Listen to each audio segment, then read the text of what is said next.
A new era began today for the Timberwolves and their fans. Today, the team introduced their three newest players, including the one that they traded for all of them. They drafted another one, but there was a big crowd at the State Fair and excited to see Andrew Wiggins and the rest of the gang that was all part of the big Kevin Love exchange. Mark Rosen had an opportunity to chat with him a few minutes ago. Mark, it was cool to have him on the show. Yeah, 19 years old, Frank. How about that? You know, we've seen some big changes in the history of this Minnesota Timberwolves franchise.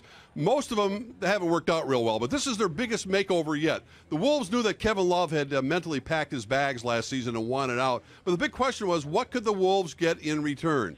Well, they felt they got a lot, and that's what happened today. The three players that did receive in the Love deal, plus their own #1 pick, Zach LaVine, were introduced before a very enthusiastic crowd here at the State Fair this afternoon. Look at that crowd.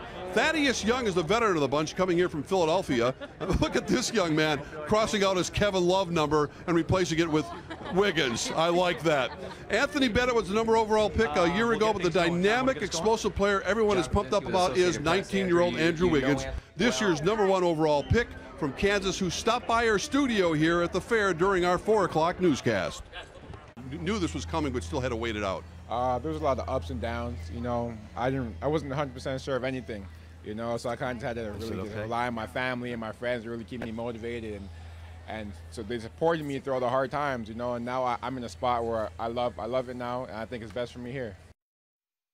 Yeah, they're counting on a lot from that young man who said he tasted alligator, so now he's a real Minnesotan here at the State Fair. Wiggins and company are really the new kids at the Target Center block. They will be very exciting. The question is how competitive they will be in a very competitive Western Conference, but sooner than later is their hope. It's been 10 long years since they made the playoffs, but I think people are pretty fired up about this young group of guys that are now representing the Minnesota Timberwolves.